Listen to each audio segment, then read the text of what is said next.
Sounds good. Cool. Definitely sounds good. All right, we are live, but we're not going to do anything. We'll just we're live. each other. Sit still.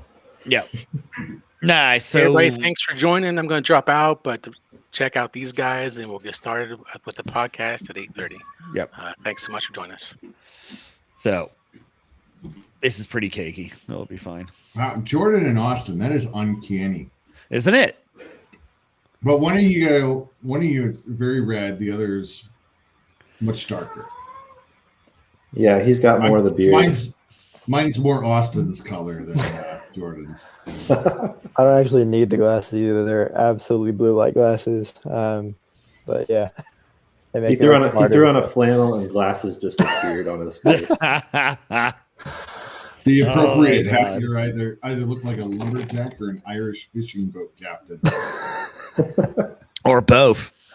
Or both. Yeah, they got to get their wood somewhere. Yep. Which one's older? I am 4 years older. I think 5. 5 years. Yeah. I don't know. Like 4 or 5 years older. Lovely. That's great. Oops. No, I gotta stop doing that. Oh yeah. It's almost 9:30 in Austin's time zone. Oh, yes. That is true. Well, that's right. Austin, you're in Texas, right? Yes, sir. I'm in like the DFW area, so. Excellent. Yep. It's not quite my bedtime. I actually work late, so I just got off like 20 minutes ago. Nice. Oh, what is that? So, yep, nope. Okay, up. Hayden. You were slow on the draw there, buddy. What's up, man? I was sitting backstage for a minute, just observing. That's okay. It's not me. It was probably Steve that put you in. Oh yeah, that's right. Steve isn't even here. Yeah, Steve's just So he's here in spirit. He's here monitoring because we don't have time to go through all the things that I would need to do to get this thing going. So he's just gonna kind of go from that, which works. All right. So in 10 minutes, we'll just go through. This is really simple for us. We'll just go through what events are out there. I'll do a giveaway right at the very beginning. And then we get that out of the way. And then we got like 4 more to do. It's just, or 2 more, 5 more. We just go from there. And we'll just go through the events and we'll just get right into it. And it's free form. So kind of talk. We'll get some questions. Hayden and I will throw some questions at you too. And then of course, like the rest, you can throw questions right at Aaron about his mini or John about his mini experience or his other 2 EV experiences he's had with i3s, or get him to talk about his air-cooled Porsche. No, don't talk about his air-cooled Porsche. Nobody wants to hear about that. No, water cooling is the future. Water cooling is the best way to go. Every Porsche that is water cooled is the best Porsche ever made by man. Heck yeah. Okay. I'm not an air-cooled snob. I know. I just wanted to be an a-hole. I agree with the maker that every model that is the newest generation or the subsequent model is better than the last. And every time I've ever driven a more modern model of a Porsche, it's better. Right. You may lack some of the raw manual experience, but Yeah, it's exactly. I mean, everything's supposed to improve. So, air-cooled purists are kind of fun. Do you want me to introduce our guests when we go after events or before? Yeah. Okay. You know what? Just do it right before. Just say, there's me, there's you, and Jordan, and we're joined by blah blah blah blah. We'll go through the stuff. Honestly, whatever the hell way you want to do it, I don't care. Because you're running the show. I mean, you're the host, so I'm not going to tell you. You just go through your stuff. We got some giveaways to do, and there's some questions in our little chat, so we want to get those out of the way. So I'll get a giveaway out of the way right after the when we go through whatever events are out there, and then we'll drag some more out during the discussion. and get all those out, because if I remember right, where is that little craziness that Steve sent me? There we go. So yeah, we've got actually the giveaways Did you see actually that on news there. about Alonso? There we go. Yeah. Yeah, it's crazy, man. So we got $25 gift cert, some other stuff. So we got 5. 1, 2, 3, 4. 5 giveaways. So we'll just tackle those. Just make sure, Hayden, that we get all 5. Just don't Steve You gotta forgot. do So we 5 do it. different ones, and we Yeah, want to try to but do if we more do it early. Yes, we want All to do right. more early. So if we can knock a couple out real quick, All right. you know what? Yeah. So do the intro, and then I'll slap a giveaway out. Then we'll go through the events. After the events, we'll slap another giveaway out. That takes 2 out, and then we can feed the other 3 in, but get them done before we really start getting into it. Okay. Okay. Yeah. Does that work? That works. Yeah. All right. Just Cool.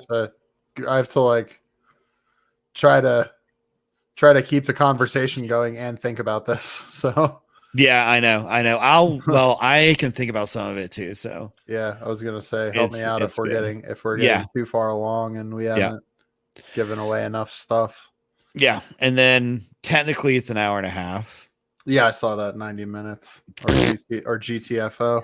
If we're no, that's me just being me. Honestly, if this thing goes 2 hours, I'm not going to care. I took tomorrow off. I don't have to get up tomorrow. Yeah, well, so it's going to be late if we go 2 hours. Plus, yeah, I don't know. Yeah, we'll see. We'll see how it goes. Yeah, I'm not trying to put any particular goal on it at all. Let's try 3. We are the Joe Rogan of automotive podcasts. So yeah, 3 hours would be good. 3 hours would be great. Yep. Yeah, if we ever do. Hey, you know what? Talking about that, we have to talk about the F1 thing, but we'll do it later. We'll do it later. And speaking of F1, how much do racing drivers need to stay off road bikes? Jesus I swear to God, dude. For Zanardi, and then and he's and now you have real bad. And we don't. And Alonso doesn't seem like, I don't know. We don't know what's going on, but it doesn't seem bad. They were like, oh, he's like, talking like relatively, conscious and like with it or whatever. But yeah, Zanardi is in really bad shape. Yeah. You remember Nicky Hayden? Yeah. Oh yeah. No kidding. Yeah. Not just car racers. Yeah. Bike racers too. He died. Yes, totally. he did. That's how they all train. Cause it's, crazy, man. Yep. Easy on the joints. And so I think he fractured his leg, didn't he, Alonso? I don't think I haven't looked at it in a few hours, so I don't know. I won't speculate until there's some sort of official word on it. But yeah, it's safe to say he's probably out for a little bit if it's anything like that. Yeah, let's just see. Even if it's just like kind of like maybe like concussion type stuff, maybe it wouldn't even be the best to have him in for Australia. We'll see. Yeah, they're not really saying anything. So they basically said he's conscious and well and is waiting for the medical examinations tomorrow morning. So we will see. I mean, who's the backup at Alpine? It was wait a second. Well, was it Ocon? No. Ocon's a full. He's their driver. He's their driver. It was I thought, was it not Jack Aitken last year, or am I thinking of 2 years ago? I think 2 years ago. Oh crap! Yeah, because Aitken drove for Williams, right, this year. Yes. Didn't he subbed for George when George raced at Mercedes? Yeah. Yeah. So I don't know who is. It was Hulkenberg was not Renault's backup last year. He was for Sorokin? Racing Point. Maybe Sorokin. He was a 2019 standby. And or Jack Aitken, he's a test driver, right? Jack Aiken Yes. was the first one that came to mind. Well, we got 2 minutes to discuss, then we'll just let's see. I'm just curious. I mean, I think he's going to be in that seat anyway because I mean they've gotten to March, so unless he has broken bones, he's going to be in that seat crying like a 2-year-old because the engine's not powerful enough. Sorokin was last year, Yeah, they might have retained Sorokin. so I don't know. I see Sergio Set Camara is at least was the reserve driver for Alpha Tuari, and I've raced him in iRacing before. Right. So I think he's in Super Formula now. Sergio Set Camara. He's a Brazilian.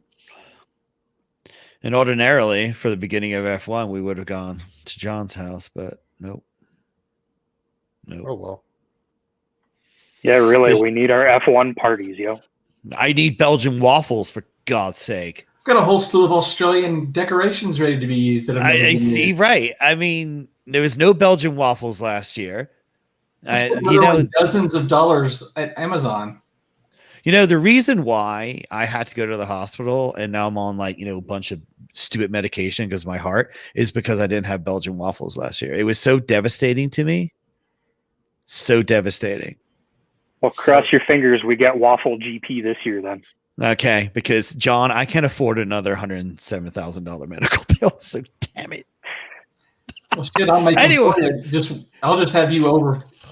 Yeah, just have me over. That's perfect. We'll roll with it, but man, I gotta say, Botnick's audio quality is noticeable. Maybe I don't know if it's just like the kind of mic that you're on or what, but is it good or bad? It's not great. Your AirPods. Yeah, it's okay. I mean, you just sound like you're on a long distance telephone call, which is great because we can just say that you're currently testing a mini in Switzerland and you're directly responsible for Alonso. Looks like he's in a hotel room there. So, all right, here we go. It is 8:30. Let's do it, Hayden. All right, let me get in position here. Ooh, everybody got their pants off. Good. All right. Hang on a second. I need to mute these chats. That's the great thing about using the work computer. That stuff comes up. Sorry. This is going to drive me nuts if I'm supposed to have Facebook open to look for comments. And then have to hear the messenger notification. I'll go insane. I know. It's just because of the way it is. Hey, everybody. Well, thanks for joining. We're about to get started, so appreciate your patience. Good to go. Good to go. All right. Roll it. What is up, everyone? You are listening to the Colorado Cars and Coffee podcast with me, Hayden, Terry, Jordan, and David. And we're also excited to have some special guests with us tonight. It is the EV special. So we have our EV owners, John and Aaron, and also Austin and Kyle. Austin has worked at Tesla, and Kyle is currently the Cannonball record holder for EVs. So thank you for joining us, gentlemen. Thank you very much, guys. So just to hop straight into some events here coming up, Friday, February 13th, from 9 a.m. to 3 p.m. at Pikes Peak International Raceway. There is the Galentine's Track Day, and this is a track day that provides instruction exclusively for women by women. So if you are a lady or know one that's interested in doing some track driving, go check that out. Yep, you should definitely go do that. So before I move on, we got some giveaway stuff. So I want to knock one of those out real quick right now. So no, you're fine. Don't worry about it. So we're going to give away a new image paint protection little package. It's a one car care kit. So the question, it's a trivia question. So no problem. So we all know that Carl Benz invented the first practical petrol-driven vehicle. But what did his wife, Bertha, invent? What did his wife, Bertha, invent. Whoever gets that one will be able to get you a nice little car care kit. So it should be on there. So just post it up. What did she invent? And then we're just going to keep going, and then we will find the winner. So that being said, on this Saturday, 13th, 9 a.m. to noon, is Expressions and Exhaust at Vehicle Vault in Parker, which is 18301 Lincoln Meadows. So it's basically Lincoln Avenue in Parker. Most of you guys know it. Yes, it will be cold on Saturday. Yes, they're still going to have it. And yes, it's outside. So that's going to be happening. And then I know somebody just posted she took the first road trip. That is correct, but it wasn't an invention. What did she invent?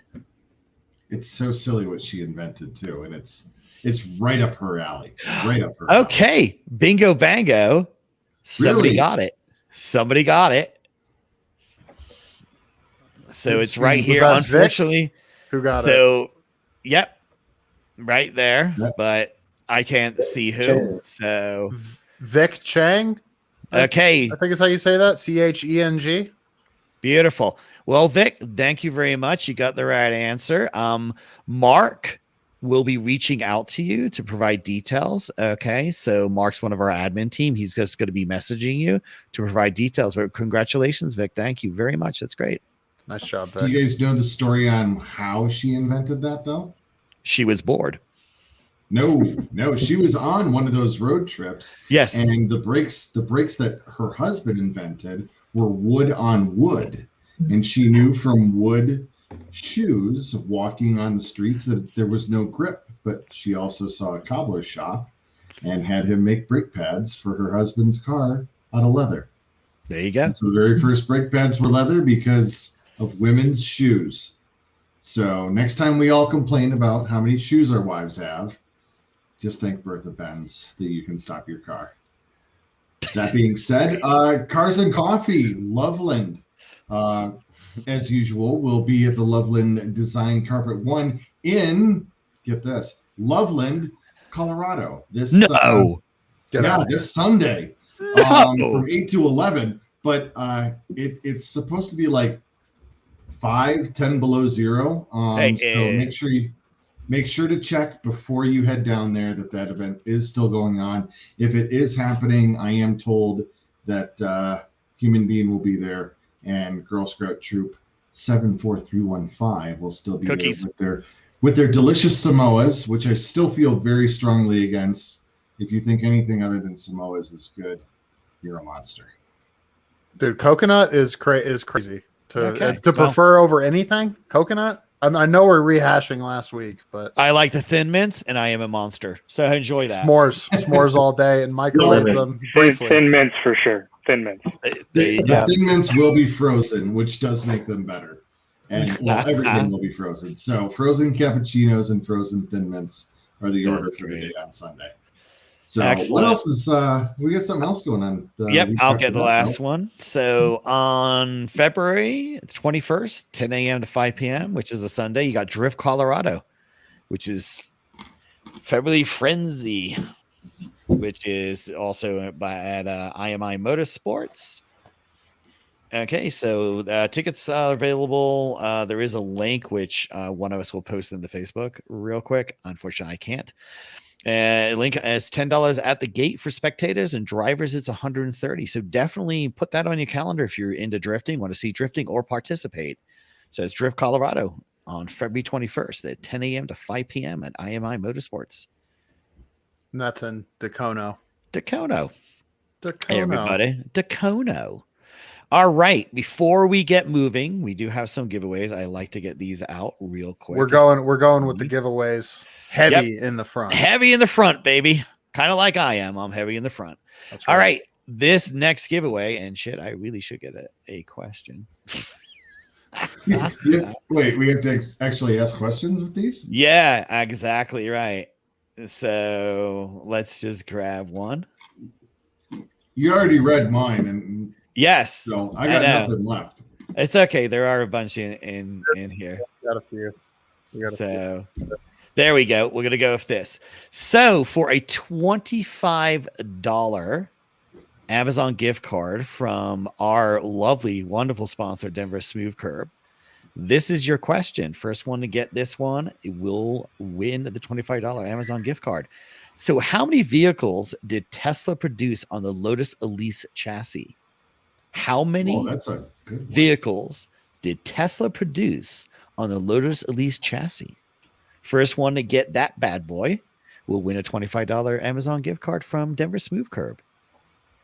So without saying, does any of our guests know?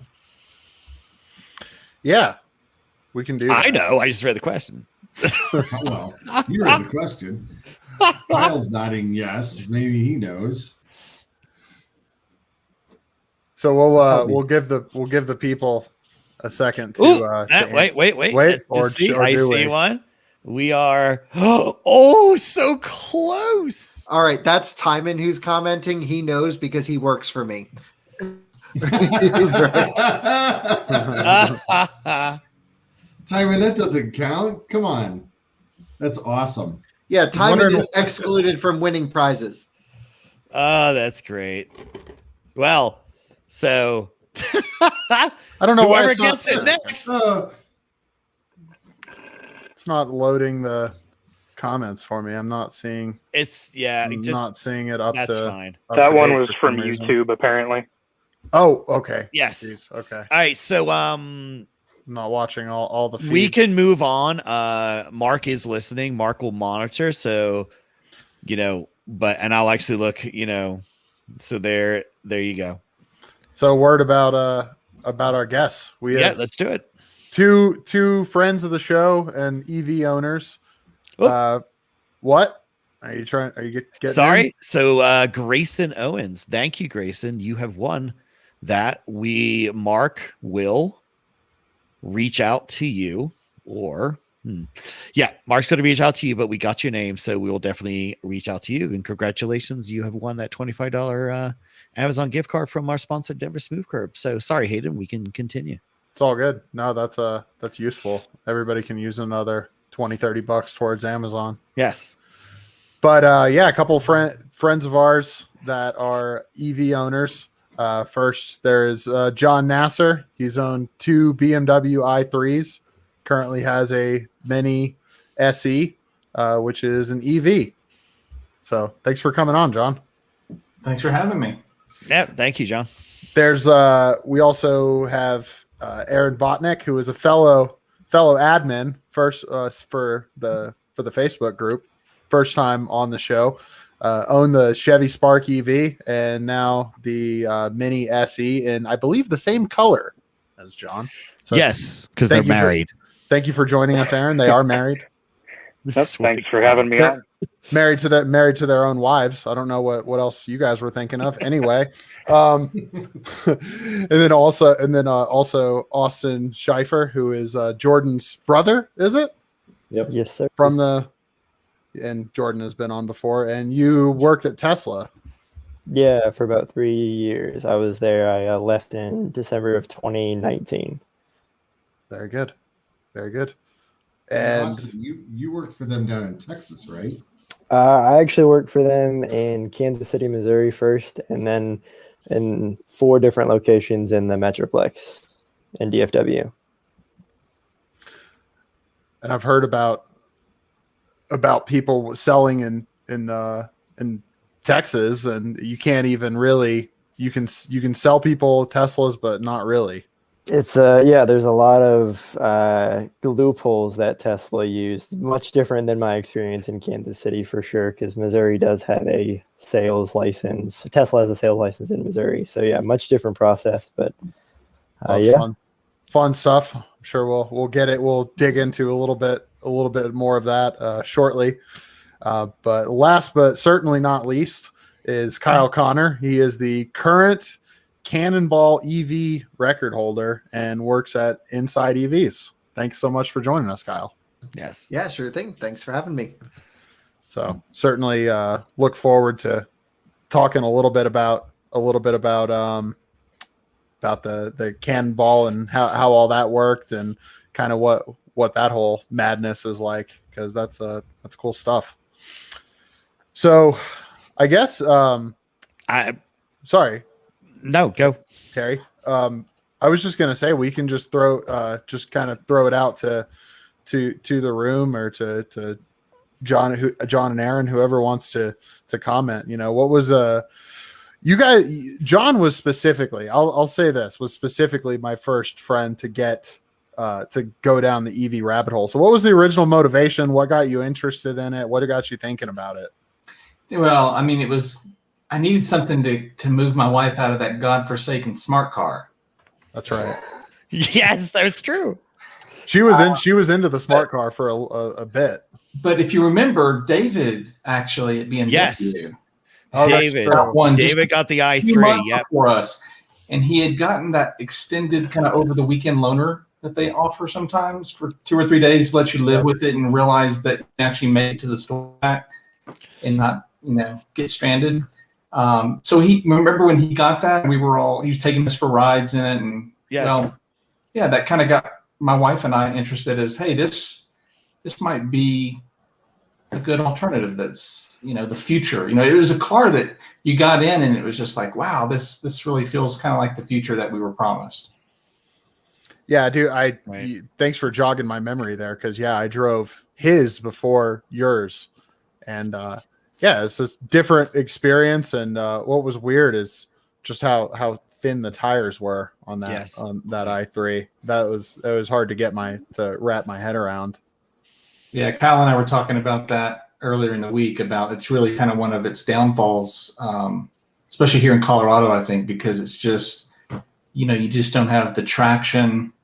I guess it gives you a little bit more range or something, but it's a limiting non-fun factor of the car because there's just not that many people that make those tires. Right.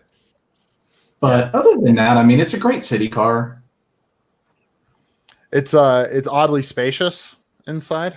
It's oddly spacious. It's quirkily put together, right? There's a lot of space to put things up front with you. It's kind of like a little minivan, really. Right. But it's rear drive, right? And the motor's in the rear, or the engine, well, motor. Yeah, I guess the motor. But so it actually handles a little bit better than you would expect from a typical little tiny hot hatch, or a little eco hatch. Yeah, I remember the dynamics were kind of intriguing, and then it just didn't have the mechanical grip. wasn't huge. Like if you did kind of load it up in a corner. And granted, I didn't drive it too much, but Aaron, what got you thinking about the EV stuff? Because you're a little bit more recently to the game, and you got that Chevy Spark. Yep. So I bought the Spark back, I think, in March of 2019, I think. So I've had EVs for about 2 years now. And I kind of always knew eventually I wanted an EV. And with all of these sort of, let's call them first-gen EVs, I guess, sort of the California compliance cars, they got really cheap on the used market. I think I picked up that Spark for around $7,500. And some of the early gen Leafs and some of those cars of that generation, I think you can even find them down around $5,000 these days. And, it was relatively low range. I think originally it was rated for 82 miles. And I was pretty regularly seeing somewhere around probably 75 to 80 or so, but I never really pushed it in that car. So I bought that one in Utah. It was an off-lease car that I picked up out there. And I pretty much just bought it to see, is this EV life something I'm interested in? And so I've been using the EV as my daily driver. Some of you guys are aware I've got a off-road built-up 4Runner and then a Corvette as well, and I didn't really want to daily drive either one of those. So the EV kind of made a lot of sense. Absolutely loved the Spark, and then John actually mentioned that the Mini was coming out, and the more I looked into it, the more interested I got.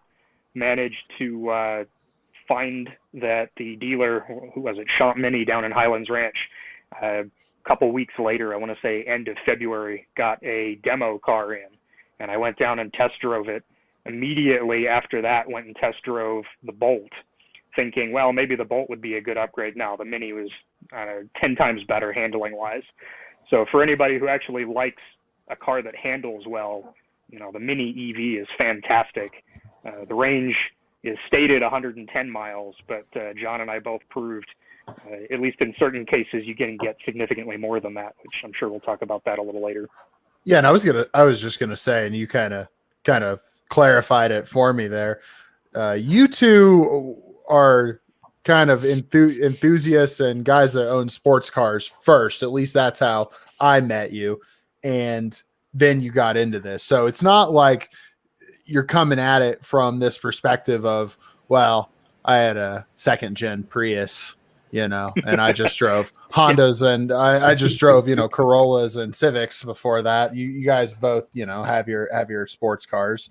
So that's probably a good segue actually into, let's say, one of the reasons why the Mini only has 110 miles of range.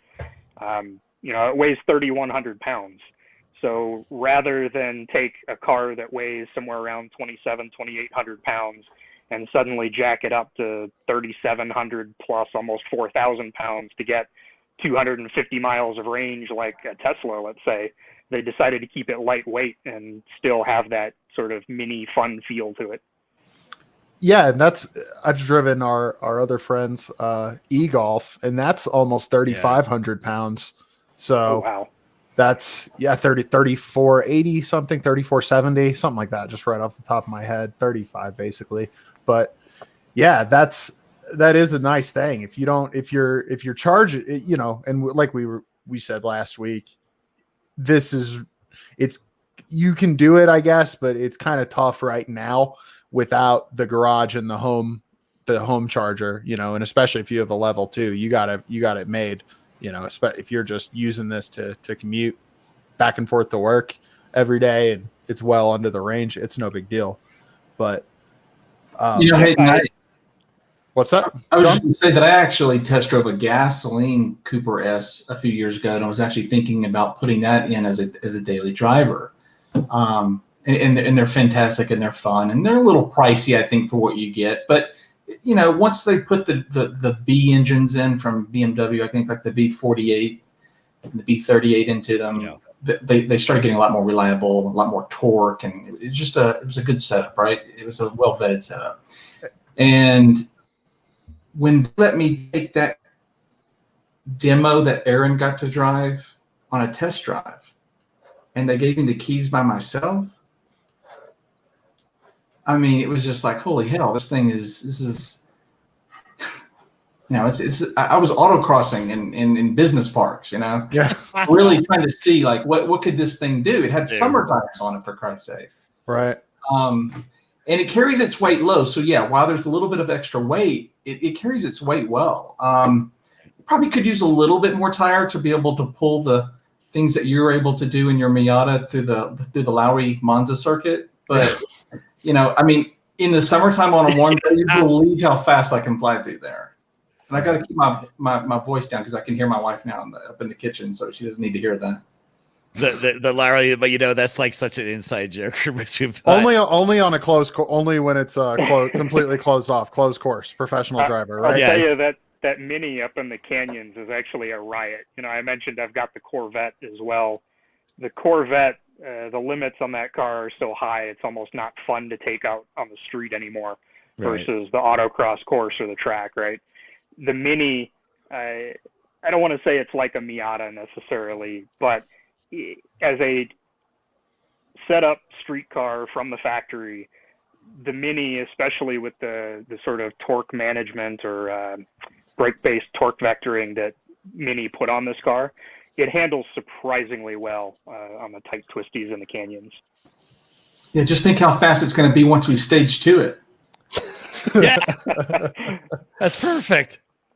So how do you stage 2? Okay, I'll bite. How do you stage 2 an EV? Well, I mean, it kind of is a stage 0.5 or 1, right? Because what they put is the i3S engine or motor into it, right? So it's a little bit tuned up. But yeah, I don't know if there's any unleashed power hidden in there or whatnot. I think really you'd have to play around maybe suspension and stickier tires to do anything more. Well, it was weird. That's a good point, actually, with it being basically an F56 Mini, just like the ICE, about, one of the major differences is it's lifted a little bit for clearance for the battery pack, which hangs down a little bit.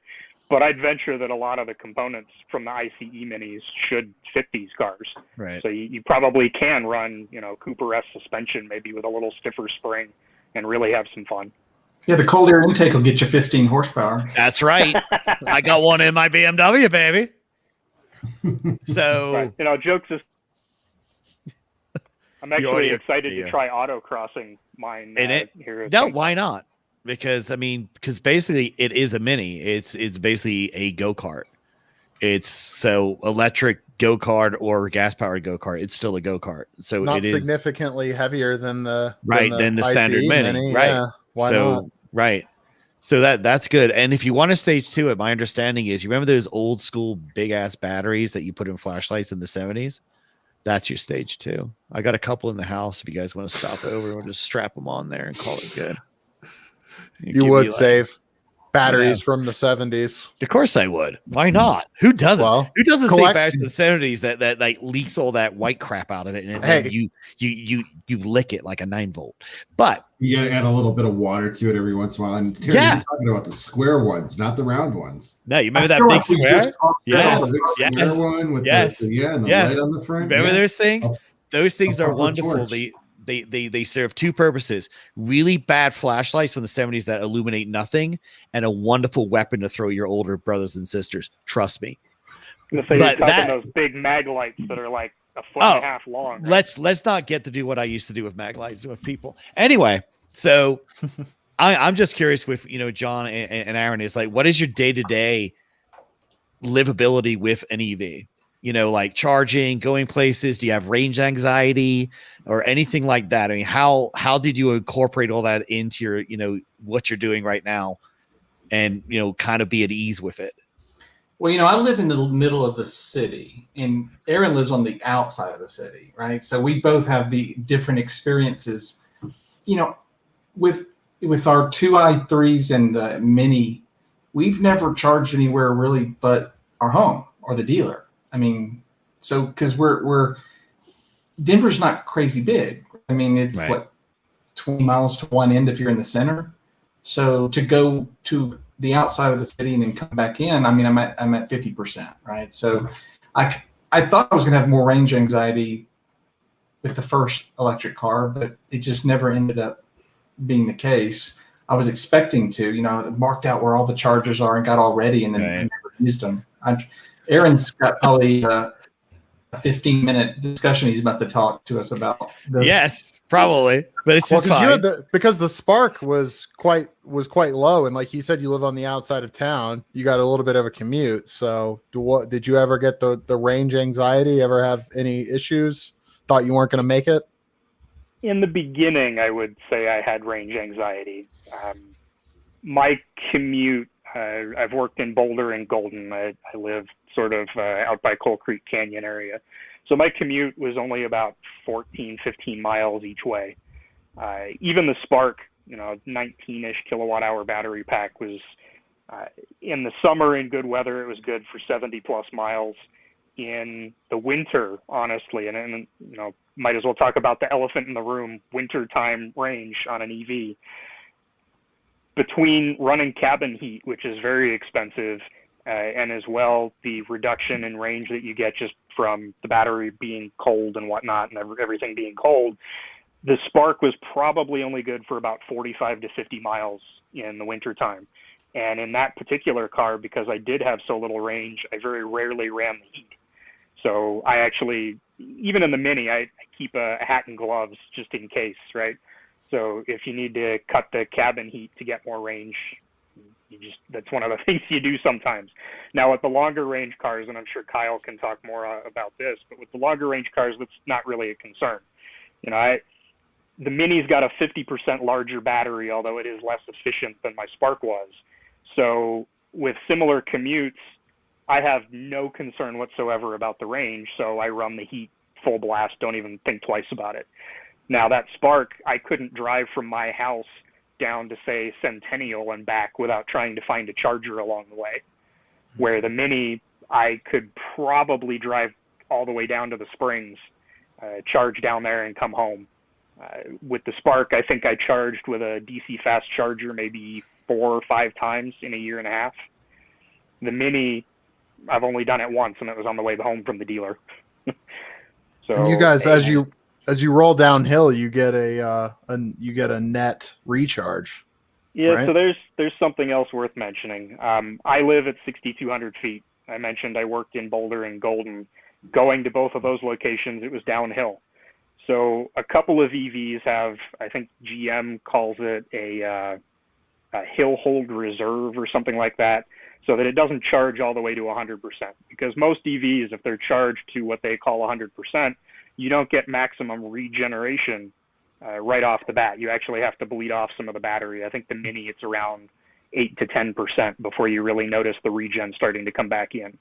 So unfortunately for me, the Mini's got no way to say only charge to 80 or 90% like a Tesla or some of the other cars out there. So when I leave my house with a full charge, I don't get the full benefit of regen right away. Gotcha. Okay. Now, that said, one really good point with regen, John and I decided to take the Minis up over Squaw Pass, which many around here know that's up to 10,000 feet, and then back down to the house again, right? So from my house over, I think we went down into Morrison and then up 74 and back around. Me round trip, it was about 94, 95 miles. I came home with 40% battery left because the regen from the top of Squaw Pass back down into Golden, it was at 50% state of charge when we hit the top of Squaw, and it was still at 50% when we got back down to Golden. It was truly impressive. So you can really use the mountains to your advantage there. Oh, take it on the fun drives and enjoy the dynamics that you pick that particular EV for. Even on a spirited drive in the canyons, I'll still see 4 miles per kilowatt hour, which is quite impressive. Okay. Look, I don't know anything about these reserve capacities of these kilowatt hours, but I won that race up and down. There you go, Aaron. There you go. So real quick, because we like to do giveaways, because I kind of want to get rid of this stuff. But yep, so it's time for another giveaway real quick, and then we'll continue our conversation. So we're going to be giving away right now is from Mile High Automotive Detailing. It is a 12-inch custom sticker of a member's car. It's a 12-inch custom sticker of a member's car. And the question is, it's very easy, is what percentage of vehicles in the U.S. were electric in 1900? So what percentage of vehicles in the U.S. were electric in 1900? It's like saying, but right before Final Jeopardy. Yes, it's easy. This is only the hardest question of the night. It's a real softball. Why don't you guys have at it? 100 chance of getting it right. Okay. I guess well, that's okay because somebody already got it right, but they actually already won a prize. Right? Are we doing prices? Oh no. Well, really. Because if that's the case, then I'm going to go with 1%. So actually, somebody already got it, but that person already won. He's already won something already. So I don't think that was the right answer. This was my question that I looked up. I looked it up. It's right here. I got it right in front of me. I have it right in front of me. It's under Business Insider Electric Car History Timeline, and it says, in fact, blah blah percentage of all 4,192 cars produced in America were electric. What number did you come up with? Just put it in the private chat. No, it is Terry. He put it in there. I can't see. So that's interesting because I have a few different sources with my number. Right. I gotta tell you, I'm not exactly surprised you guys are coming up with different answers here. Well, the good thing is whoever comes up with the other answer we have will win. How's that, everybody? So we really know what we're doing here. Well, and this teaches all the children out there that using Google to do your homework sucks. What should they use? to check out a book at the library. Do exactly how. Yes, that's how you do it. Keep guessing, guys. We're gonna try another question. We are going to keep. Steven says, "Move on." Keep talking. Okay, so keep going. Well, so that's good. So it doesn't matter to us, as soon as you guys come over, we will let you know. And Aaron's rejoining. Thanks, Aaron. Did you go to the bathroom, Aaron? Okay. I hit a wrong button trying to hit the comments. So I kind of want to throw some more because we have, a lot more going on here. So, and I think Austin can talk on this point as well.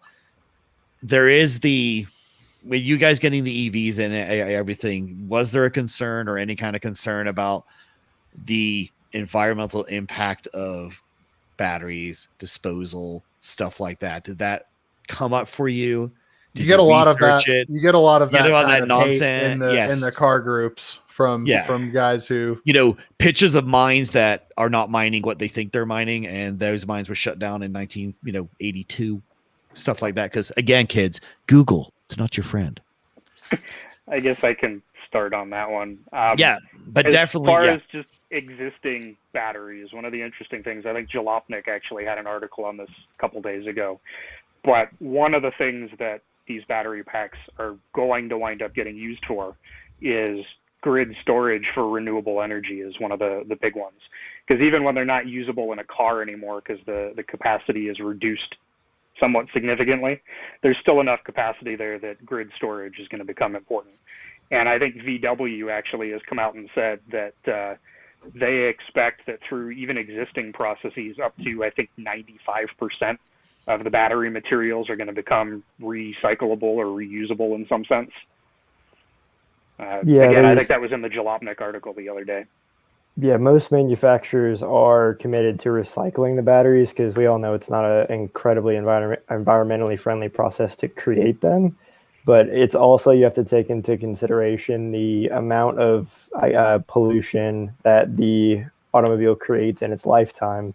So like an electric car, it's heavy up front because of the manufacturing process of the battery, but it's lighter and lighter with use. And then another argument with electric cars is arguably they have a longer shelf life. That's still kind of to be determined because you have like companies like Toyota and Honda that we know they last forever. And we're just now starting to see electric cars kind of be around for 10, 15 years.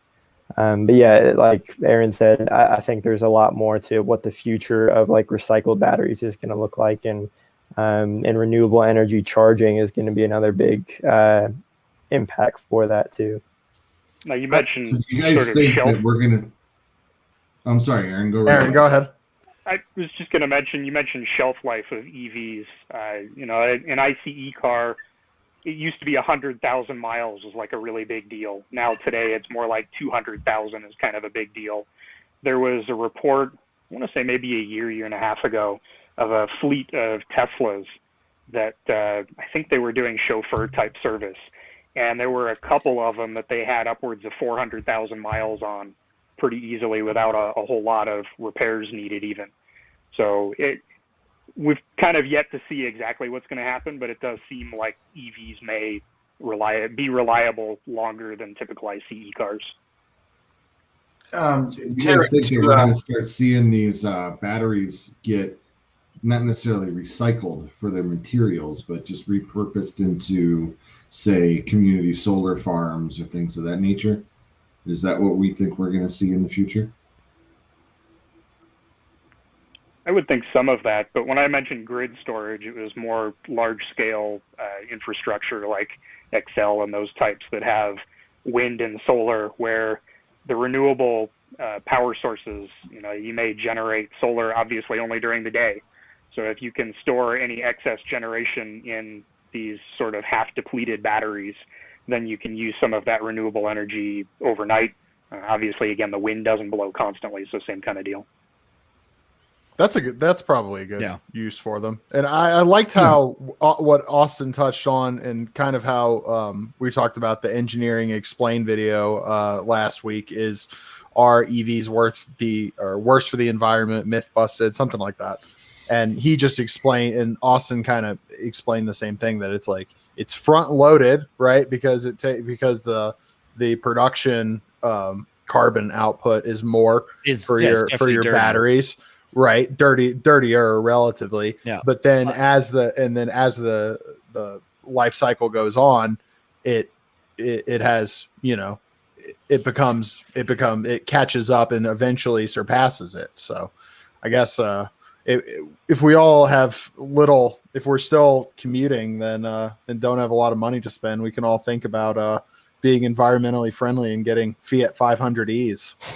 Yes. I actually looked at those. The only reason I didn't was because they didn't support DC fast charging. That's why I went to Spark. Right. Interesting. Okay. Terry, Interestingly, the 500E charges. To answer your question about the environment and the battery consideration, the answer is no. Right. It was nice. He wasn't concerned. No, that's straight out. I mean, it wouldn't be to me either. Legit. No, I saw it in the brochure, and yes, my wife's a science teacher and cares about the environment and all those things. But for me, the fact that she hasn't gone to a gas station to actually have to fill her car up in the middle of the evening or early in the morning as a woman by herself. Yeah. That's the biggest concern for me that I like about it for her. Yeah, definitely. No, I definitely can see that. Even for me, like the practical things about it, Yeah. I'm not trying to save the world with my one little purchase. It's more about the experience, the convenience, the practicality of it all, the cleanliness of it. I've got solar on the roof; it charges it. There's just a neat little eco thing going on there. I like too, but I mean, it's a fun car, right? You get instant torque. It's fun. It's cheap. You glorious taxpayers help pay for it with the tax credits. Yeah, exactly. I'm happy. It's I'm perfect. happy to. Thank you, David. Yeah, no problem. No problem. Anytime. Yeah, I mean, to like on John's point, I consider looking at EVs and maybe getting, a Mini or something, for my daily, or more of an SUV type, because I actually haul certain things around that I would need an SUV for, and to me, it's never been a concern about, I shouldn't really get an EV because, the batteries might have a bigger environmental impact and blah, blah, blah. My ass living on this planet for 51 years has had more of an environmental impact than one battery pack I'm going to buy in an EV, because the life of that EV is going to clean itself up. I've already done enough damage, and everything I've ever owned done, not recycled, all that stuff. So, these are the steps that are here. So to me, it's not a consideration. I like the tech. I like looking at that thing and going, this is amazing, the torque and all these things. Because, growing up where I grew up, there was a couple electric cars, but I was also fascinated by the electric milk float, which is what the milkman used in England, because it had a lot of torque from 0 to 5 miles an hour. And that was it. And then it just went, but the milkman drove a forklift. What was this? It was amazing. You never seen a milk float, the greatest things ever. And it's just these massive battery packs. And even as a kid of 5, 6, 7 years old, you would see these milk floats and these massive battery packs. And then I do go back to England a lot, and I've seen the progression of the milk float from this big battery heavy beast to a very efficient EV. It's great. So that's it for me. So I guess I never actually answered that question originally, but again, to John's point, a lot of people that complain about EVs versus ICEs, I don't think have actually driven an EV. The actual experience of driving an EV is a really good one. There's no transmission, there's no shifting. Some of the things people actually do like about CVTs are all there in EVs, right? We enthusiasts like shifting and sound and all that business, but in the daily grind, I mean, all of that's almost an annoyance to a lot of people, and the EV eliminates all of that. To that point, my Spark, if you take an ICE Spark, most people would say it's a piece of junk, right? It's loud, it's buzzy, it's annoying, it doesn't go very fast. I think the 0 to 60 on an ICE Spark of that same generation was 11 seconds. The EV is high sixes. Yeah, that first gen one had some ridiculous 0 to 60, right? Or in some ridiculous torque number. The first so one? the very first one, the 2014, was 400 foot-pounds. Mine, it's ridiculous for a little hatchback. bit, 327. I mean, it was silly. That's wild. So, all right. I think our master Steve wants a giveaway. He is calling. Yeah. Well, no, Steve can relax. I'm running this. Okay, Steve. I know what I'm doing, Steve. So we're good. So before I do the giveaway thing, okay, and Aaron, you don't have to answer this, but you may want to. So JP, we all know JP. So Aaron, do you plan on doing a Tesla Cybertruck overland build to replace your inferior Toyota 4Runner? Ooh, ouch. So moving on. I will actually answer that really quick. Okay, you answer that really quick. Cybertruck, no, but my eye's on Rivian. So we'll see what happens there. Those Rivians are going to be a little upmarket. Those are going to be nice. Not too far from Cybertruck, I don't think. But Okay. Rivian all along has been talking about their off-road prowess. So I think the other day Kyle and I were talking a little bit about Rivian. So The only we'll see. The only thing I want to know about the Cybertruck is what is the production one going to look like? Because it's not. It's not going to look what like we that. saw. It's nothing. It's not going to be hardly anything like it, I would say. Yeah, that will be interesting to see. So yeah, definitely. So real quick, to recap. So our last giveaway, we still haven't got the right answer yet. So it's still out there for the 12-inch, vinyl sticker of your member's car. So what percentage of cars were electric in 1900? What percentage of cars were electric in 1900? And we'll add this little giveaway too. So we're going to give away from our friend and sponsor, Dave Lowry, Allstate Insurance, is a Colorado Cars and Coffee calendar. And the question should be simple and easy. So hopefully someone will answer this one too. So the question is, Croatia is home of what EV car maker? Home. Croatia is home to what EV car maker? I'll even sweeten that one up a little bit. They not only make complete cars, they are a components maker as well. So maybe if you're considering your own EV, you can pick up some of their Croatian components. So we got two questions out there, kids. So your chance to win is right now. We got the answer for the question just asked. Rimac. There we go. Rimac, or I think it's pronounced Rimac, is correct. So I don't claim to be able to pronounce Croatian last names. I'm sorry. So Steve will take care of that. Basically, it was a YouTube video, so Alpine Works. So Steve will message you and square that away for the calendar.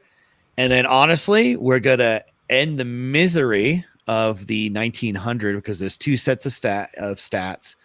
So right there, we did get 28%. It's 28%. Also, some say 38%. So they're both right answers. Yeah. You asked what percent of U.S. cars were electric in 1900. Yeah. 28% was the number of U.S. made cars in the U.S. that are electric, and 38% was the number that I saw, which was just cars in the U.S., so not all U.S. made. Yeah, I saw the same thing. We'll take it on technicality. Yep. So we'll take it. So we are good. So basically, I can't see the name right here, but Steve or Mark, if you could see, it's the 20% from the Facebook user, and then they are going to win the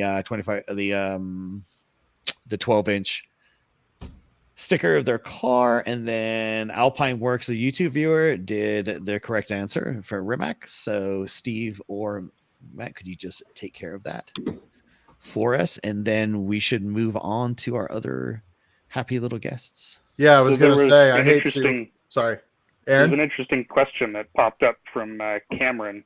Yeah. Solid state batteries.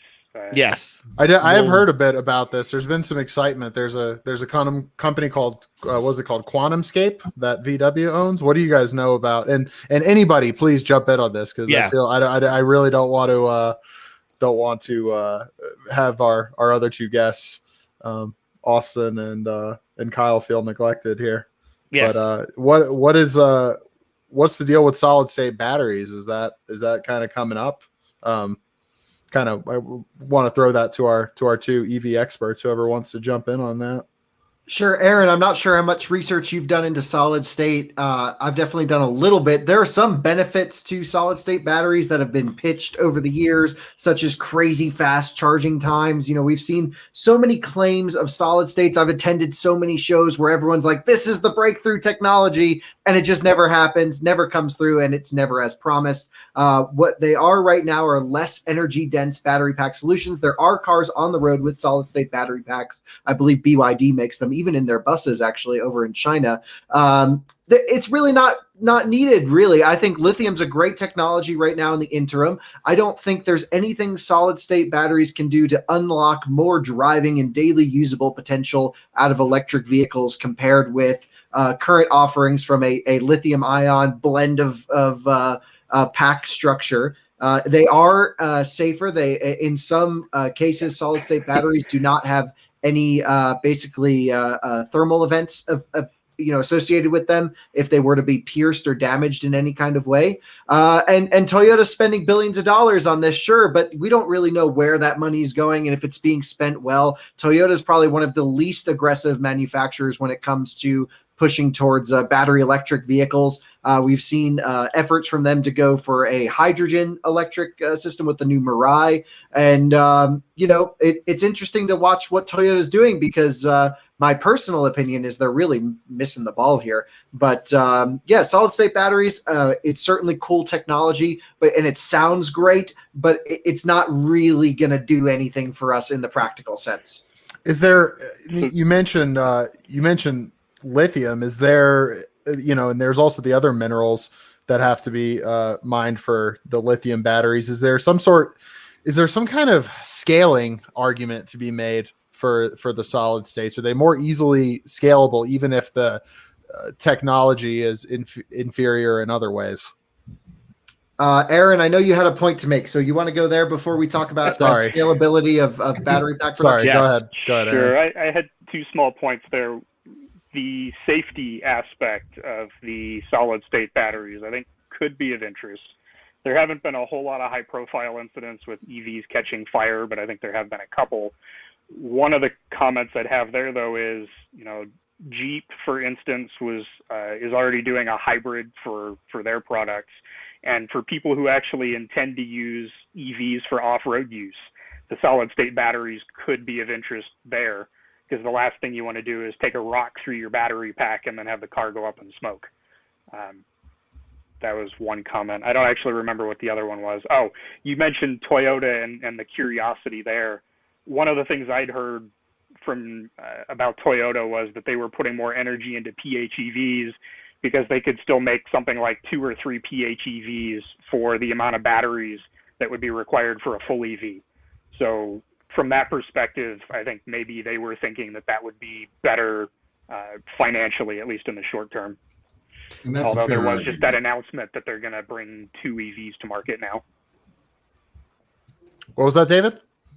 That's a fair argument that they can make more PHEVs and get these vehicles a little bit more user-friendly and get people used to them, as opposed to going full electric with all of the anxiety that people say. Make a few that, kind of bridge the gap and use less resources to do that in the meantime. But eventually they will have to go full electric, just like everybody else. Yeah, I think to Kyle's point, Toyota they were like the first to the hybrid game with the Prius, at least mass market, but I think they've really gotten behind the curve with going for the full jump to EV solely and not have a hybrid system. And yeah, they can definitely make more, and there's some long-term reliability pros to hybrids, but I think EVs are becoming, even though they don't sell in the numbers that ICEs or hybrids do, I think, I guess to argue with your point, David, the comfortability of the consumer with EVs is becoming higher and higher with like platforms like YouTube, where everybody's favorite YouTuber has a Tesla and they already know how they work. Like when I was selling Teslas, I'd have like 10-year-old kids come in and tell me more about the cars than what I knew. So I think Toyota was a little bit behind in that, just where some other manufacturers are promising all electric lineups in like 10, 15 years. Yeah, we were talking about that a little bit last week. I think that Akio Toyota even even had some in the last like month or two, some relatively negative comments about EVs. So it's interesting that they were first mover in the space, in the hybrid space, dominated for the most part, and then dominated the hybrid space. You know, that was like the trendy car to have in LA. Now it's a Tesla. So yep. And they, you know, are still mostly in that camp, because one of the things we talked about last week was, are there any companies that still don't have an EV offering? And all I could come up with was Toyota. Maybe, you know, there's other, I mean, there's like sports car companies like Lotus, you know, with, you know, they don't have the Avaya out yet, but even they're coming out with one. So it might be worth the mention that the Prius, when it originally came out, Toyota actually did go the route of, effectively, it was an electric car with an ICE assist in some sense, where if you look at Honda, their first hybrid was still an ICE with an electric assist. So all the accessories, if I'm remembering correctly, like your AC and whatnot, were still driven by the ICE itself, where Toyota had all the electric accessories at that point.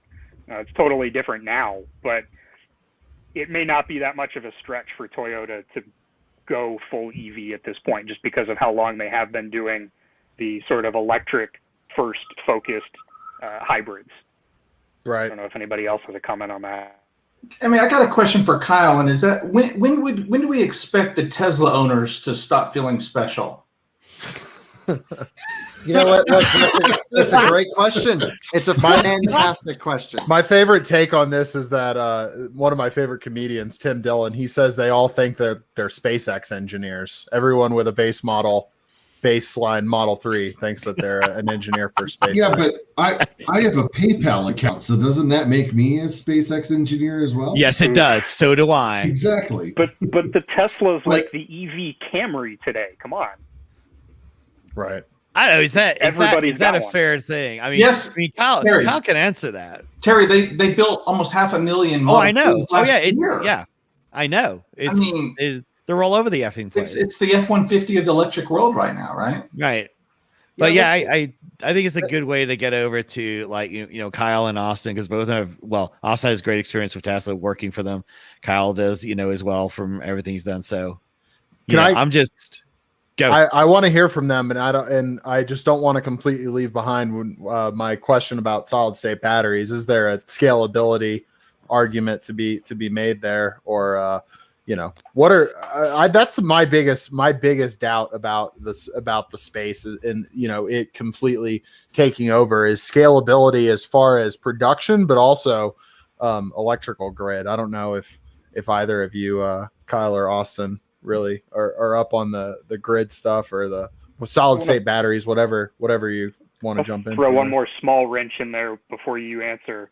I don't know if you've heard of flow batteries before, but I'm kind of interested to see if that one goes anywhere from a power density standpoint, because talking about scalability, our infrastructure is one of the issues, that and refueling speed, for instance, where all of our current infrastructure deals with fluids and transferring liquid from a tank into a vehicle.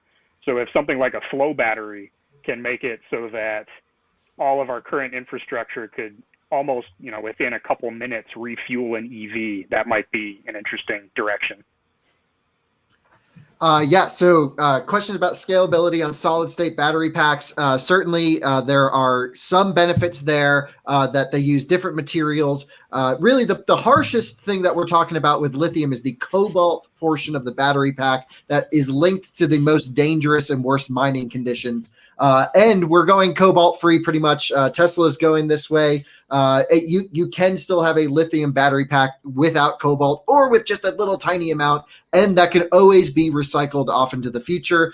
Honestly, I think that whole side of things isn't so much of a concern. The biggest concern, definitely, Hayden, you're right, is the batteries, getting enough of them to power enough cars. But there are other problems more than that, and I'd love to hear Austin's thoughts on this too, because infrastructure is such a massive hurdle to overcome with electric vehicle ownership. Tesla's done a great job of building out the supercharger network. I've been owning and driving Teslas for, I don't know, over 5 years now, and other EVs. I think I've had over 10 of them now. and do about 80 to 100,000 miles all electric every year, relying primarily on charging away from home because I'm always traveling on road trips. And, I have a whole one of our YouTube channels is just focused on electric vehicle adventures.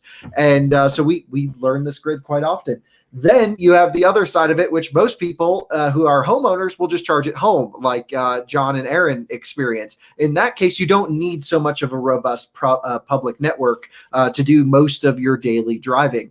But I think we'll be having infrastructure problems well before we run out of batteries to build these cars in the US. European market's a little bit different. China's really different. And I think that's not so much of a concern right now. The biggest concern with electric vehicle adoption is education to the masses. It's charging infrastructure, not only the locations of chargers, certainly the power levels of them, but also the reliability of the stations, and then just something to make it easy. And that's what Tesla has done a really good job of, making it easy. So to John, it was your question, I believe. When are Tesla owners going to stop feeling special? Look, you're absolutely right. Tesla owners have a thing about them, and it actually bothers me.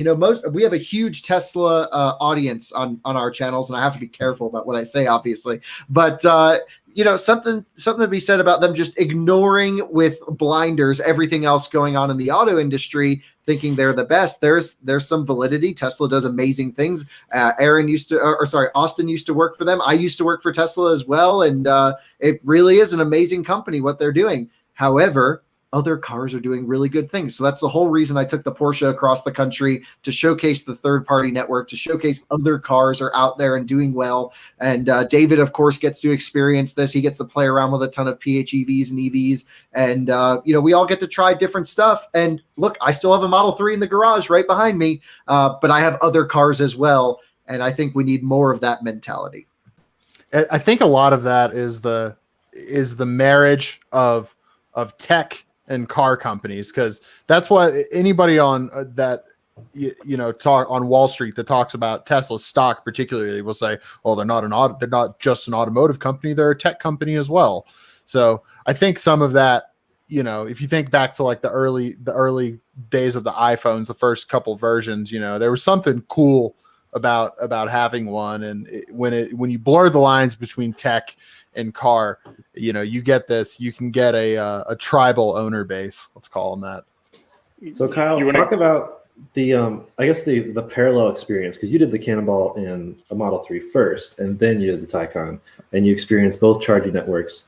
I wanted to ask you about your comparison experience between those charging networks and the cars themselves. I mean, not many people compare a Model 3 with a Taycan, but how would you compare that experience?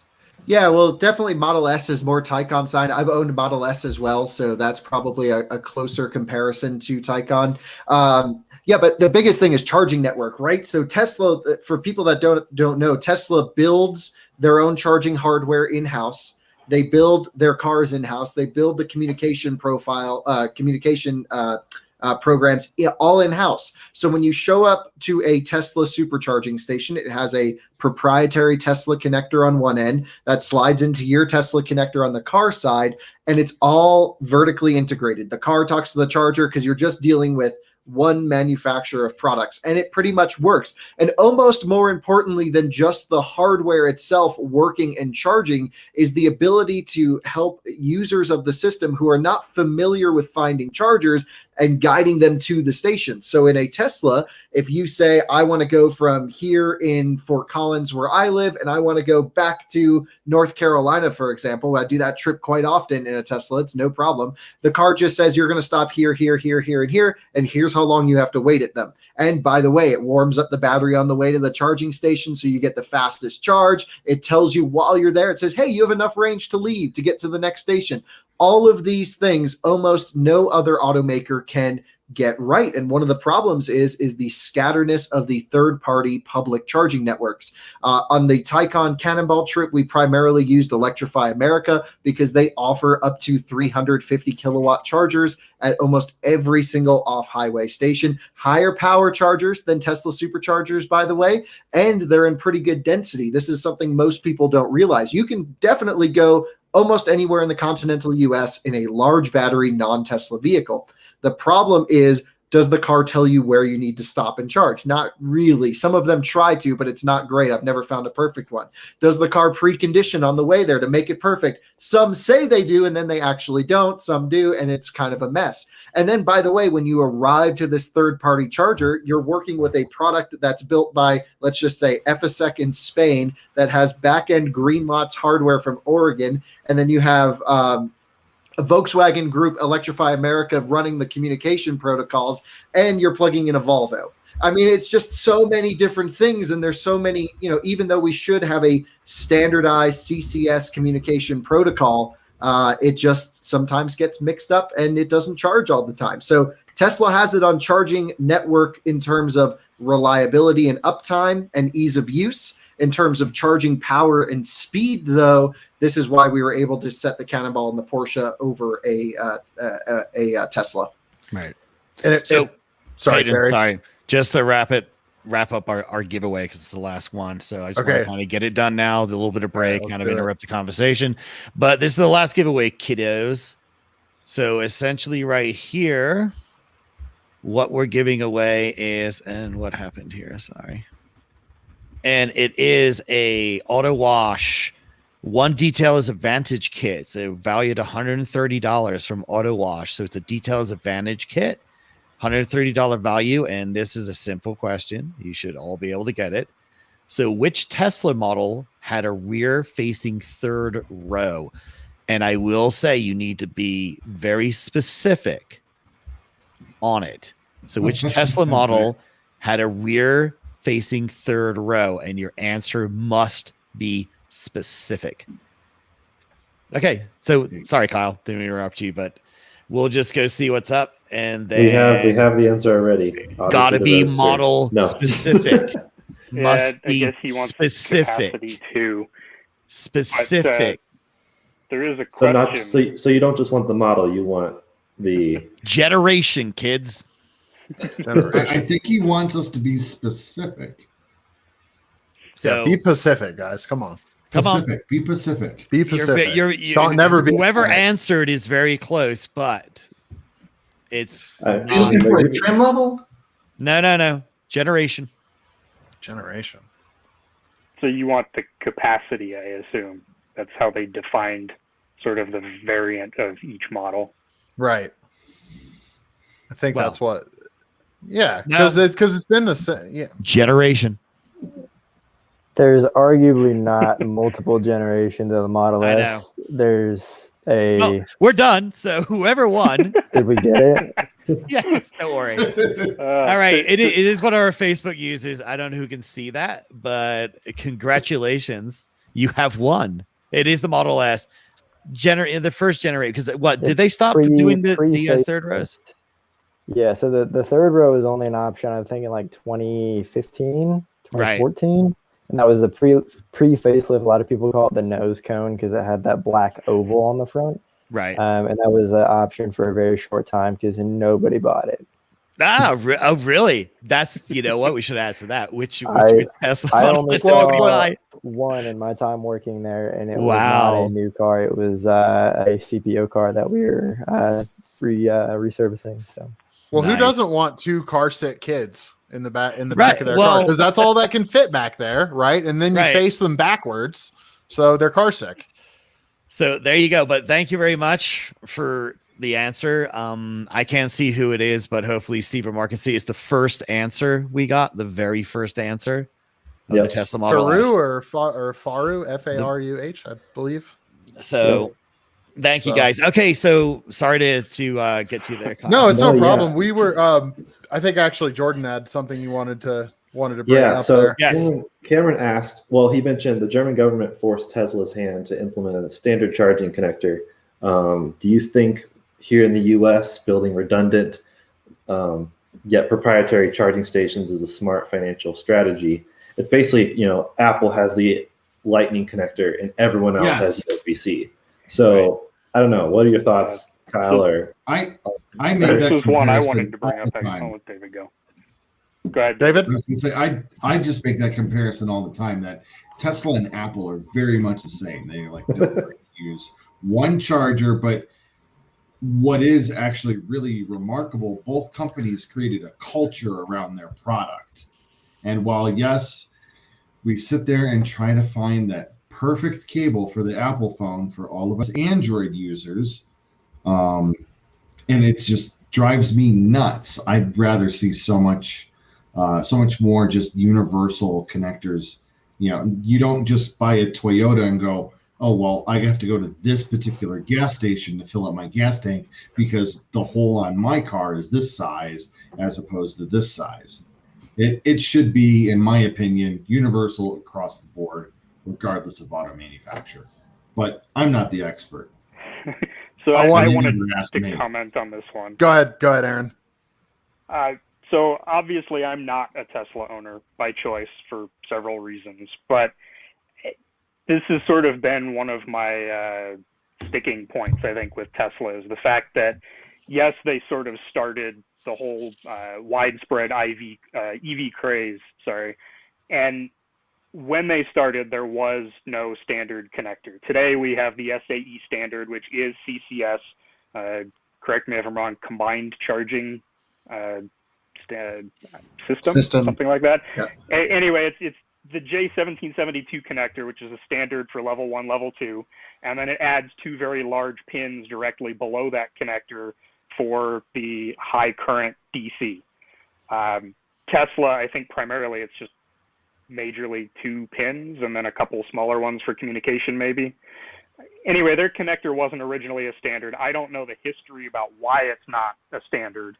Arguably, if they didn't, they probably should have submitted it to be a standard. Yet, as we've heard from a couple people, the Tesla charging network is one of the big points that people go to and say, this is why I want a Tesla, so that they can travel the country with relative ease without having all these other problems with the third-party networks.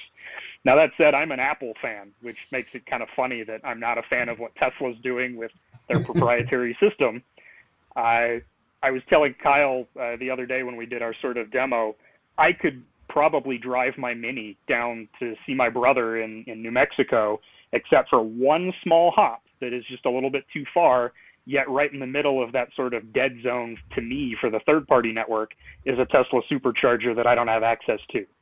Yet, just today I saw an article saying that EVgo was going to start adding Tesla's proprietary connectors to their charging stations. So Tesla, go take the ball, do something. You know, we have a lot of infrastructure. Let's say Electrify America tends to have at least one CHAdeMO connector in their install. Pretty much anywhere you go, there's at least one CHAdeMO among all the CCS. CHAdeMO and CCS are sort of the two competing standards against Tesla. But now that we're going to start seeing Tesla connectors at EVgo, you know, where's it going to go from here? I don't know. Kyle, when you did the Cannonball Run, what did the Porsche do? Like, what type of connectors were you using for that? Yeah, so there's 3 main types of connectors. Aaron mentioned them, of course. You have CHAdeMO, which is a Japanese standard primarily used everywhere in Japan. We have basically automakers retrofit CCS-equipped vehicles specifically for Japan to go with CHAdeMO. In the U.S., it's dead. With the Nissan Ariya now switching to CCS, CHAdeMO is not even a thing over here, not even worth bringing up except for specialty use cases. Then you have the standard that everyone will be using, which is exactly as Aaron mentioned, which is J1772, 2 pins on the bottom, brings you the CCS standard. That's what every automaker uses, from GM, Ford, Volkswagen Group, Daimler, BMW. Everyone's doing that. And then, of course, you have Tesla in their own camp. And the question becomes, you know, should Tesla open up the gates to their supercharger network, or should they open up their cars to the public networks? And I'm sort of in agreement with Aaron, where I own a Model 3. It's actually faster if I had an adapter that allowed me to charge at CCS at 250 kilowatts for me to travel using a third-party network. This adapter does not exist from Tesla. There is an aftermarket Korean-built, C-Tech is the name of the company, I believe, that makes a CCS to Tesla adapter, but it's limited to 50 kilowatts. There's also a CHAdeMO adapter, but again, we're not talking about CHAdeMO anymore. So, you know, in Europe, there were certain government agencies, such as Germany, that forced any vehicle to be sold in the country to operate on CCS. And their CCS looks a little different than ours, but same protocol basically. And yeah, but still the thing is you can't take a normal car to a Tesla supercharger and it'll charge. Physically, it's capable to. Someone found a bug in the system and was charging third-party cars at Tesla superchargers for a short period of time, but then they shut that off because they do VIN recognition. They do, basically the car talks to the charger, says, "Hi, I'm John's car, and here's how much you'll bill me for the charging," and it plug and play. I am actually okay with Tesla keeping their stations to themselves. They've paid to put in the network. They can do whatever they want. It's a free market. Go ahead. I was going to say there's very little economic incentive to just open it up to everyone if they built out the infrastructure. Well, that goes for any DC charging case. Look, I've run a ton of business models on DC fast charging infrastructure. When's the time to get in? When's the time to spend the money to actually put in the stations? It's so cost prohibitive. The energy is so expensive build at commercial scale rates. There's no money in this. So Tesla has no incentive to open up their chargers to anyone else unless the automaker wants to pay Tesla a ton of money to build out the network with them, and then they'll allow use of their chargers to the cars. Yeah, although I think, well, I think it makes sense. I think that's fine. And I also think there's this is a big sticking point, but Electrify America was going to come in as a government punishment to put in a great charging network. Then they got all the other automakers on board to invest and have their cars come in and use their networks. And the problem is just the reliability today. Now, they'll certainly work these things out in the future. But I will say I have a very low success rate of charging consistently and easily on Electrify America. So the answer is, if you want the easiest experience to road trip an EV, which is, I personally think, more fun and more relaxing than road tripping a combustion vehicle, Tesla is the way to go. That's why I have one. It's just so if I have to go anywhere and I don't even think about it, we just hop in the Tesla. There's plenty of stations. Not to say there aren't plenty of other stations. It just works. May not be the fastest, but it gets us there reliably. And I actually don't think they should open it up to anyone else unless they pay a ton of money for it. But I would love an adapter to let me use the public network at maximum speed rate, so I have the option to do whatever I would like. I want to know what you're going to drive for the next EV Cannonball record. Well, sorry, go ahead and answer that. And I want to get it. I want to get into more of the Cannonball stuff here in a sec. But what's the next one? Before we do Cannonball, I've got one point as well. Okay. Go ahead, Aaron. I wasn't sure if David was going to jump back in. Between all these different charging networks, what is the general thought about gas stations starting to do DCFC installs, even if it's just one or two ports, or truck stops for that matter? One of the big points of contention right now is obviously how long it takes to charge an EV. Truck stops, rest areas, all of these places that currently have convenience stores, restaurants, what have you, associated with them. Yes, the installs are expensive. They're getting cheaper every day. Do you think we'll start seeing these places, especially gas stations, truck stops, rest areas, that sort of thing, installing DCFC? Where do you think that might go? Yeah, certainly it's a usable spot. If you're in the middle of Kansas with not much going on, like let's say you're in Hayes, Kansas, of course you're going to put it at a truck stop because there's not a big shopping center. But the thing with electricity is you don't have to put these big giant tubes in the ground, and you're not limited to sort of like this off area. You can put them in desirable areas where someone may want to spend 10, 15, 20 minutes at a time. So I'd much rather find a supercharger, for example, that's at a really cool, nifty restaurant that might be like right off the highway or something, if available. And instead of being around a whole bunch of diesel trucks filling up all the time, personally, I think that's great. I've been to plenty of EV charging installs at rest stops, and they've worked great. They have restrooms, they have food, they have snacks. Like I mentioned, I spent a lot of time on the road. I've seen EV installs everywhere. I've seen EV installs in places that have gone out of business. There's a supercharger in Joplin, Missouri, and it's super sketchy to get to that one because it's like behind this hotel. And so these are all growing pains and problems that we'll have for a while. So yeah, rest stops, great place to host EV charging, but I wouldn't say the ideal spot unless there's nothing else around where you can put them. Like a Target, for example, that might have food. Or a Flying J. If one of those Flying J or TA or somebody else said, you know what, we're going to put in superchargers and level 3 chargers at all of our locations, that might actually be a bit of a game changer for the long distance. I think guys. Love's actually started doing it. Bingo, right there. That's how they do it. The problem is there's no money in it for them. Even factoring in what people go and spend, just a one charging session in the middle of a day on a tiered system on a hot summer. That one charging session from a Taycan, let's just say something that can pull a lot of power, can run that entire station negative for the year. So then what do you need? You need a grid buffer with battery storage, and it's just so expensive. So the only way that we're going to have cost is companies that are just saying we're going to do this for the environment because we can, which no one's going to do that, or there's going to have to be, and I'm not a fan of government incentives or anything like this, but that's the only way this stuff's going to get built out, or it's going to make Tesla to sell more. They'll make their money the same way they always make their money: supersized, massive things of Diet Coke and Mountain Dew and 15-pound Cinnabons to get you through all of Kansas. And the receipts never print outside. You always got to run inside for some reason. always have to go inside to get that one. So more. one of the comments here from JP, I was just going to mention this. Kyle's been on the East Coast before, so this is a thinly veiled hacky debate, is what this is. Yeah, this really is. So we're gonna not worry about that one. Not specifically Wawa or Sheetz, but in Maryland, for instance, where those also exist, Maryland's Royal Farms gas station actually did a bunch of EV charger installs. I don't know how that's worked out for them, but I think they have. It hasn't been working out. Okay. No, they all broke down. They're all out of order, and they're all only 50 kilowatts. There you go. And Shell supposedly, at least overseas, has been getting into EV charging.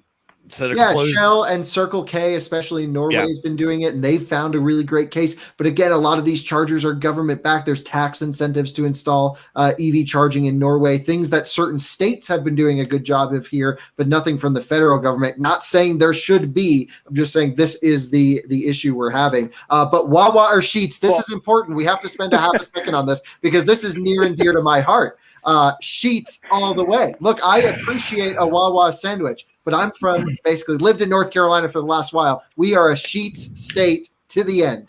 Okay, as someone from Western Pennsylvania, Sheetz it is. All right, so basically this is how it really works. Okay. To ruin it for Northern Pennsylvania people, which is basically Ohio. And what was that? North Carolina, South Carolina. You guys can't even decide to be one state. I was a manager at Wawa. So y'all can take Sheetz, watch them all burn down, because Wawa is the only way to go, baby. It's all about the birds. It's all about those three. It's all about the golden goose, baby. Golden goose and the full belly and the sandwiches. But anyway, we are digressing. Let's get this one back where we need to be. Kyle, you mentioned potential government intervention or whatnot.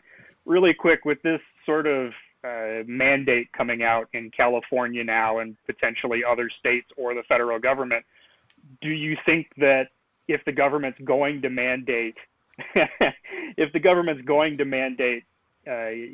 going towards EVs, maybe they should help out with some of these infrastructure issues?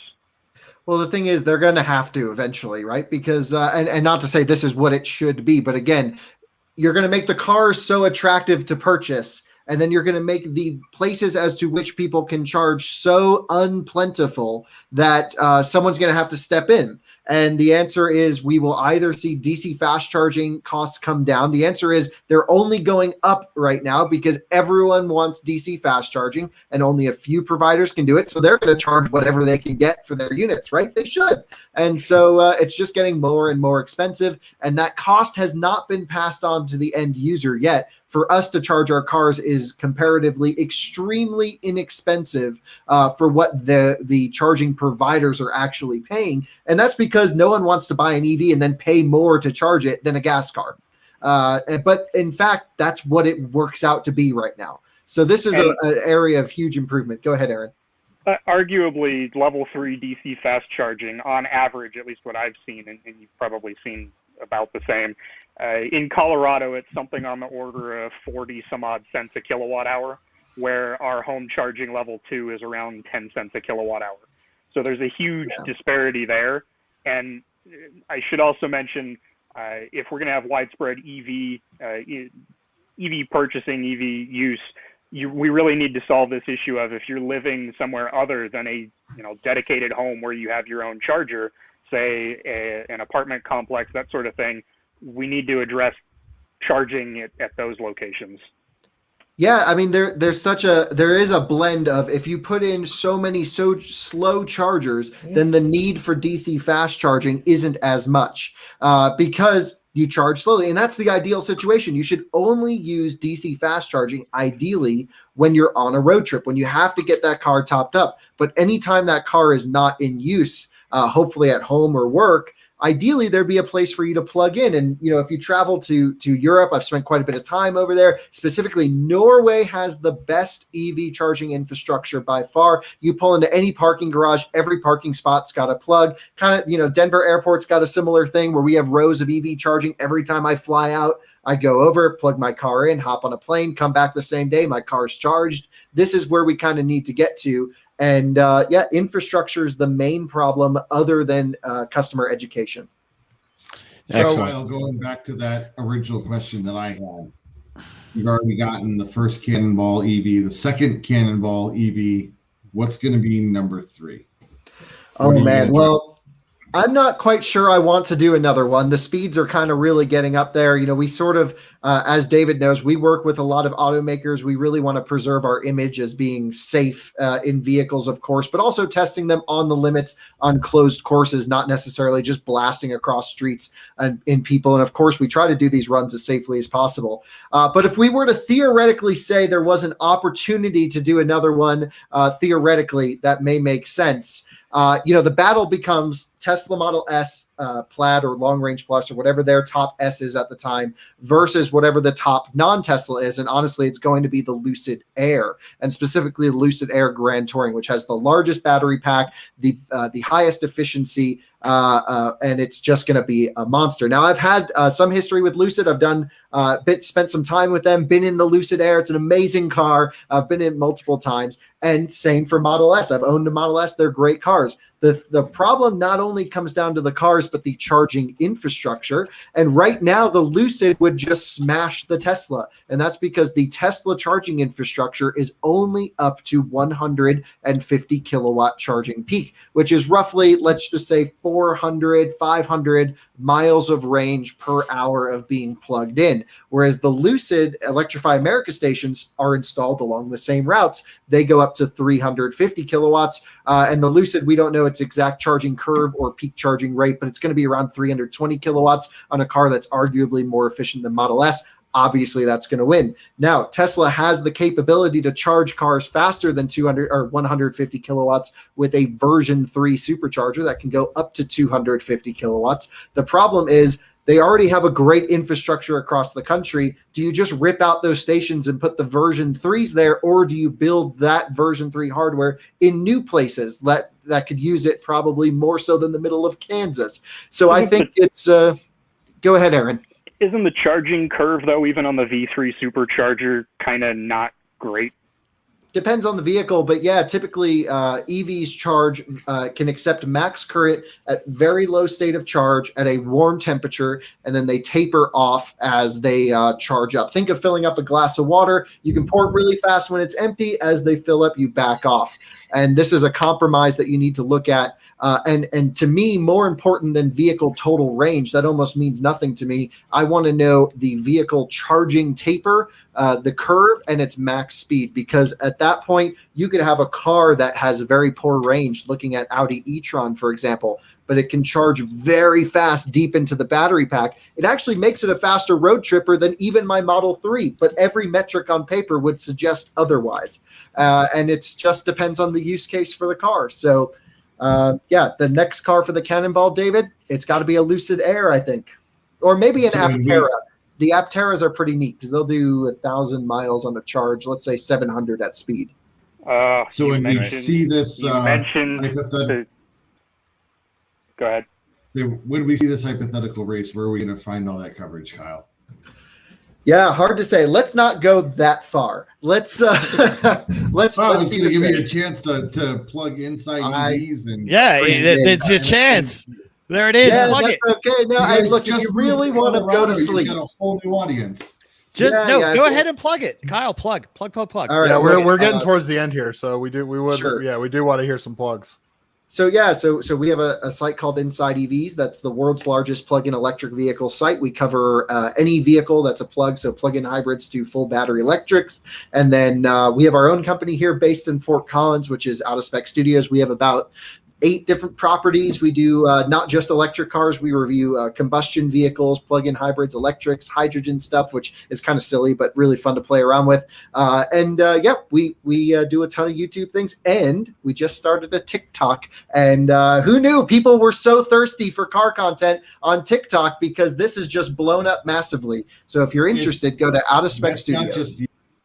That's not just you blowing up on TikTok with automotive. Everybody's figured it out this week for some reason. TikTok is this new frontier. One of the cryptocurrency guys I follow on YouTube like blew up there and like instantly became the number one guy on TikTok for crypto. So that's funny that you mentioned that. But there's a lot obviously to discuss in this space, because I feel like we could go 2-3 times as long with this stuff. We didn't even get into. We talked we heard Kyle talk cannonball, like what you're looking for for a fast car, what some of that requires, but didn't even really get into how got into that. Talked about some charging infrastructure stuff, but obviously there's a lot there. This is a big, wide open space, and we have limited time. Our masters have told us to keep it 90 minutes. So that being said, I am more than happy to do a couple more EV podcasts. Obviously, I mean, there's a lot to discuss. I mean, Kyle brought a lot to the table, so did Austin. So definitely, I would love you guys to come back to this, because we really just touched on it the last 2. So it is the future, is exactly what Jordan said. So we're going to have more of these. We probably do one in 2 weeks just to get prepared and have a really good discussion on it. So, Kyle and Austin, if you're willing to come back, I would really appreciate that, so we could dig more into it. And I want to hear more about, and I feel bad for Austin because we didn't get to dig into the inner workings of Tesla. Which is going to be the next podcast. I do want to hear about this. I didn't want you to think that we forgot you, Austin. So definitely the next podcast, that's definitely, I think I definitely have Austin back, get Kyle back, continue these conversations about EVs, and go from there. So definitely want to thank Kyle and Austin, and definitely want to thank, John and Aaron, both who are very good friends, for taking the time today to join us and discuss their EVs. And anytime you guys want to come back, definitely. Happy to have you. Yeah. So anybody got closing comments, and then I'll hand it over to Hayden. Thoughts, comments, questions in closing from anyone? I think it's important for much of the audience. Yeah, much of the audience probably hasn't experienced an electric car, and it's certainly not for everyone. And it definitely here in Colorado, where we have much terrain without charging infrastructure to go exploring, it may not work. But one of the things I talked to Terry about and Steve was like, I'm going to lend you my electric car so you can see what it's like to live with. Because it's very important, a distinction to make between driving one and living with one, and just showing up every day and it's full and doing your errands and ripping around without engine warm up. Burnouts out of the garage is great. So, go and drive one if you can. Austin can speak to this. Tesla has sort of like a no hassle test drive thing. You just schedule an appointment. You can go experience one. They're not going to pressure you into a car. Just go drive it, launch it, have a giggle, and have a good rest of your day. That's basically what you got to do. And, Austin, I'm sure you can speak to just how many people would giggle on P100D launches whenever they were in the car. Yeah, I did. I don't know, probably a couple thousand test drives while I was working there. And it never got old for me. I smiled every single time. And Kyle, to your point, there's a lot of people that I would convert to a electric car just by giving it to them for the night. Because when you really live with it for a day or two, it's really hard to go back to a gas car. And that's coming from an auto enthusiast myself. So yeah, go drive one, figure out what we're talking about. So next time you listen, you can have a better idea of the things we're chatting about. I would also reiterate what Austin and Kyle said as far as living with one. Once people understand that even the lower range cars, you start off with a full tank every morning, suddenly that shorter range becomes much more livable. You know, when you come at it from the ICE perspective of filling up the tank once or twice a week even versus always having that tank full in the morning, it does make a difference. David? And I was going to say, Kyle, I'm looking very much forward to getting you in behind the wheel of even more EVs. I know you guys just moved here, and this has been a great relationship. I'm so glad you could be on the show. I get to drive all these vehicles even before you do, but I don't get to talk about them. So I always look forward to hearing what you have to say about every PHEV and EV that we send your way. So thank you so much for coming on. Yeah, thanks, David. And I do want to make a point. Personally, not a huge fan of PHEVs. We should do a whole show on them. And you know what? We should all get everyone to IMI and just rip some cars around. I'll bring all of mine over. I actually was there yesterday morning. It was like 10 degrees out. I was shredding my i3 around IMI, which was really hilarious. Nice. And full drifts in an i3 will really convert a lot of people. Those skinny tires are good for one thing. I do believe we're trying to make some video content, and IMI and some drifting around does sound fun. I think I will be around for that. Yeah, definitely. John and Kyle line it up at IMI. I'd be up for bringing the Mini out. That'd be fun. Yeah, I'm actually taking an electric transit van that's been converted there next week, and we're going to race it against the gas transit van because Amazon has to get your packages there on time. That's a great concept. And you know what's funny? I can tell you from experience. I've been driving just the regular V6 Transit, not even the EcoBoost at work. It rips crazier than you would think. And it's only so good. Yeah, I don't know if it's gearing or what, but even that regular V6 one is good. I think I think we got a lot of new ideas brewing here. But, yeah, we do. We definitely do. And as I said, we'll definitely continue the EV discussion in podcast because we didn't really get to Austin. He as much as I wanted to, and I definitely know as much as Austin wanted to, so he's definitely coming back. We'll get Kyle back, and stay tuned because I'll almost guarantee you either next week's or the week after will be another EV, and then we should discuss what Kyle's hatred of other vehicles are. Be off the podcast. So any other final word besides try it out if you haven't? Because that sounds like good advice to me. I like that. Yep, I like that. So there was a Drive Electric week back, I want to say maybe October, early November. And there were a couple of events locally even. I took my EV down there and talked to a whole bunch of folks that were EV curious. Basically, I'd tell anybody if you're interested in EVs and you know somebody that has one, pester them. Most of us are more than happy to talk about our EVs and our experience driving them, and we'll probably let you try them out too. So, right. And on that note, thank you, John, for letting us take your Mini to HPR. Steve and I appreciate that. We'll be picking it up next week, Saturday. Thank you. And with that, I think it's time to wrap up. That's a good note to end on. So thank you for listening to your podcast. Please send us feedback. Let us know how we're doing. Do we stink? Do we not stink? Well, we do, but we don't care. Well, we still want to hear about it is the point. Yes, definitely. So stay in touch with the local car scene by visiting us on your favorite social media channels. Search for Colorado Cars and Coffee, Facebook, Instagram, and YouTube. And we're going to wrap it up there. Thank you very much. Thanks, guys. Have a great night. And thank you all for joining. And thank you all to our guests.